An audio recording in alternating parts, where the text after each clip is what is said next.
my name is Miranda and today I'm here to review Ready Player One, the movie. I know I'm a little behind the 8 ball on this, or the Rihanna as I now call it, thanks to Ocean's 8. So yeah, I just saw the movie. I know it's been out for a while, but I've super been wanting to see it after the final trailer. I wasn't sold on it before with the other trailers. Like, I was intrigued, but I really didn't understand what it was about. I have not read the book, I know, and it just seemed like every single trailer that was coming out was different. Like, I didn't really get exactly what the premise, what the driving thing behind the story was going to be. And I do think the trailers, I mean, the last trailer did a better job, but yeah, like, watching the movie, it's laid out super, like, simply. Like, they just have to find these 3 keys, win the contest, they win control of the Oasis. There's people that obviously don't want them to have control of the Oasis, so they're the bad guys.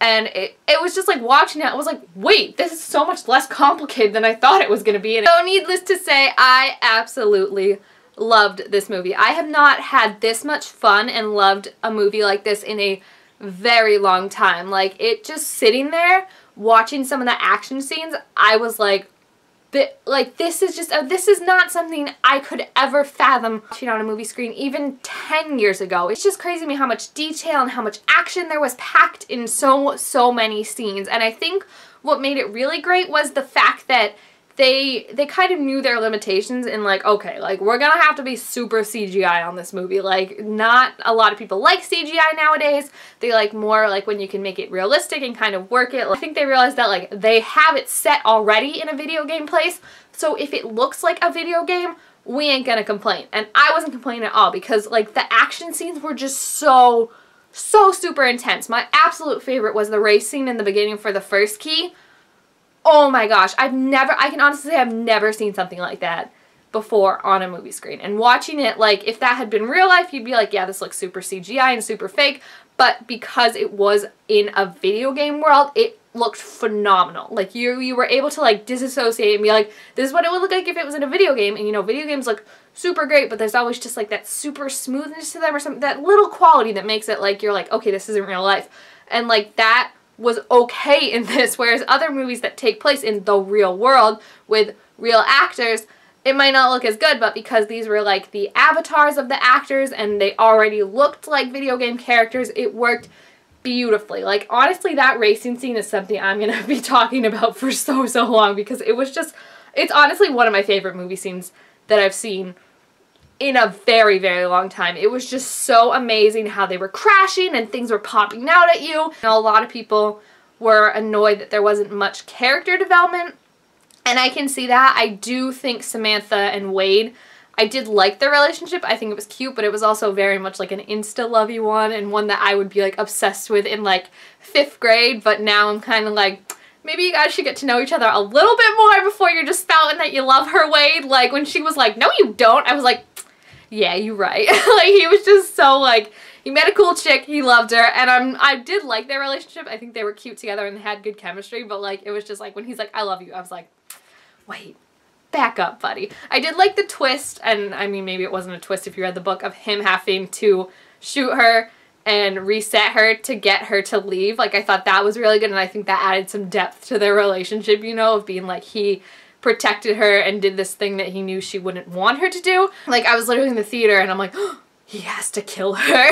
And my brother's like, what? And I also, like, can we talk about the fact that she's supposed to be like this insecure girl because she has a birthmark on her eye? Like, I get we all have our things to be insecure about, and I'm not picking on her for that, but it's just, it goes back to that kind of trope we've all talked about where, like, girls in action movies and just movies in general, they're not supposed to know how beautiful they are. Like, it's like some, like, forbidden thing or whatever that, like, a beautiful girl knows how beautiful she is, and if she does, she's either, like, a seductress or a villain or super conceited. Like, it's just not a thing that happens.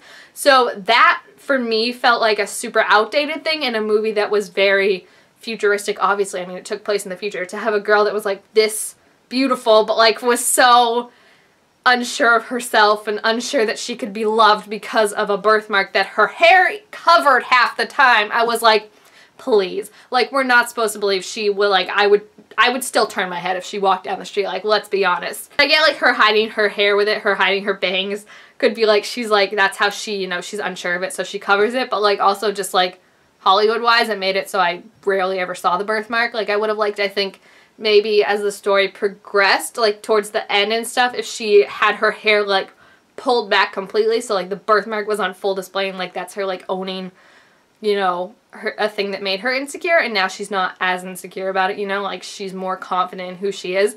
I think that would have made it so it was more like, okay, this is stupid, but at least like there was a point to it. Whereas instead, no, she's just like, yeah, I still have a birthmark, but I love Wade. And I'm like, okay. But again, I really did like her and Wade. I think they had good chemistry, the actors, and they were super cute together. And I do think those, I just loved the whole High Five group. Like, I think the actors were so amazing in their roles. And I think we can't expect sometimes movies to do it all. Like, this was a very long movie. It had good character development, in my opinion.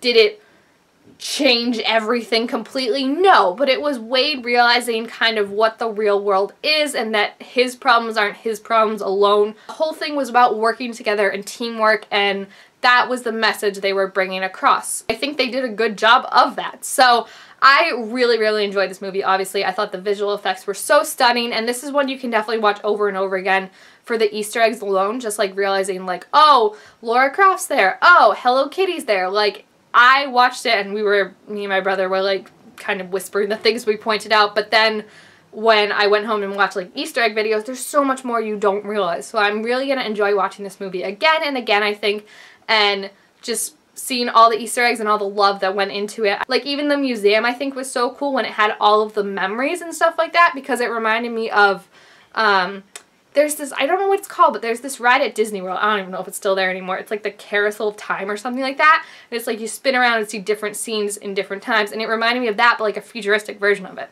So I really, really loved this movie. It had awesome action, amazing special effects. Actors did a good job, honestly. Like, there was emotion and heart behind what they were doing, if it was a little Disney-fied, the kind of story, you know. But like I said, I really, really enjoyed it, and I'm definitely going to be seeing it again. So if you have seen the movie for Ready Player One, please feel free to leave your thoughts about it down below in the comments. Also, make sure to give this video a thumbs up if you enjoyed it, and subscribe to my channel down below for more movie reviews in the future. Thank you guys all so much for watching, and I'll see you next time. Bye!